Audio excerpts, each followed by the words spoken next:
Scott, we heard the news about Stephen Davis. How big a blow is that for the team?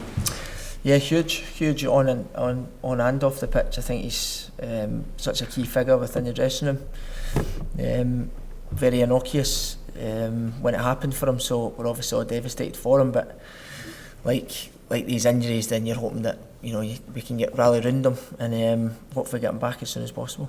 Is he still going to be key off the field and trying to keep the moods up, or is it more the other way about? You guys need to kind of look after probably him? a bit of both. I think that's quite evident in the first kind of 3 or 4 weeks of your injury, where it takes you by surprise and you get over it, and then after that it's all about us getting round him and keeping his spirits high, and he can affect the games in different ways, whether he watches it in a different way and helps us from a higher position in the stand where he sees things with his experience and stuff.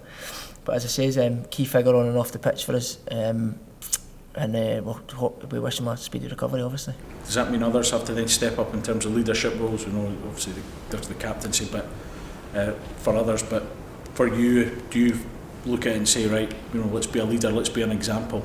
Well, of course, and Davo does that every day. He's quite, if you ask anybody, he's not got any enemies at this football club. Everybody loves him and properly respects him. He's one of my best mates in the team. So obviously when you lose somebody like that for the foreseeable future, it's all you can do is step into these shoes and sort of diverse the responsibility. We need the senior professionals and share that responsibility for the younger players. Is that something that James gets across as captain, that when you lose a senior player you need to make sure everyone does kind of step up?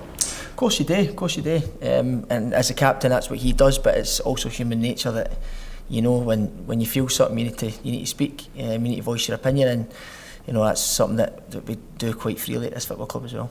His contract's up at the end of the year, but if he's given an extension, would he still have a big role to play at Rangers in the future? Definitely, aye. I think he's a figure where you need to keep these sort of people in this football club for as long as possible. So many times he's come up with big performances and big occasions for him. So I think he's hugely respected, not just in the first team squad, but if you go down the youth levels, I think he's a figure that everybody looks up to. So he'll have a big say in the club going forward, I'm sure. In terms of yourself, how do you see your future at Rangers? I'd love to stay here for as long as possible, whether that be in any capacity. Once you come in here, I've fully enjoyed my time since I walked through the door, and you want to keep the moments going. Has there been any talks about a new contract for you? No, at the minute. When you go over 30, they talk stop.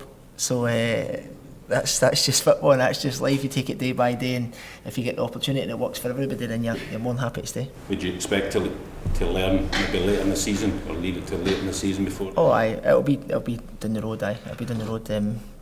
You're not an asset anymore. There's bigger assets at this football club. You need to stay in your lane and know where you're at this minute in time, and I have no problems with that. Look to make it 4 out of 4 for Michael against Motherwell on Wednesday. Definitely, that's our aim. A tough game again tomorrow night, which is going to be obviously a tough game.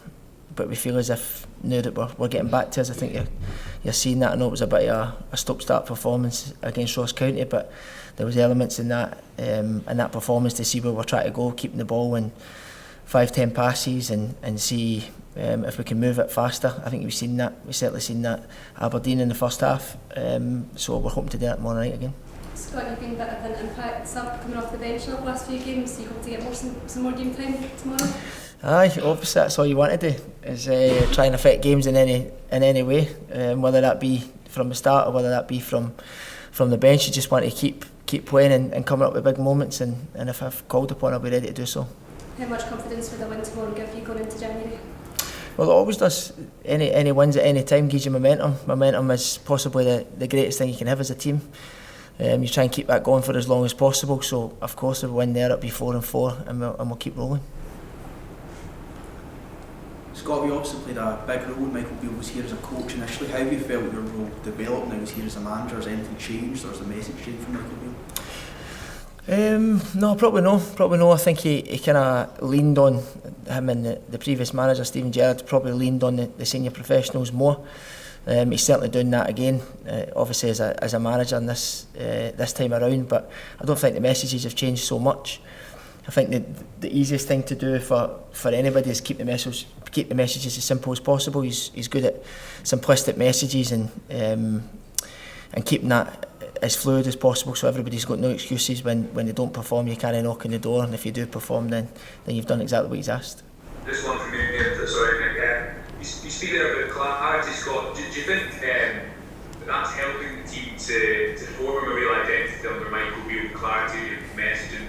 I'm asking you to do simple things, but do them well. Yeah, absolutely. Clarity and simple messages is the most easiest way to do it. Particularly when the modern footballer isn't as intelligent as what you probably think there. So if you keep it as simple as possible, then there's no excuses for anybody.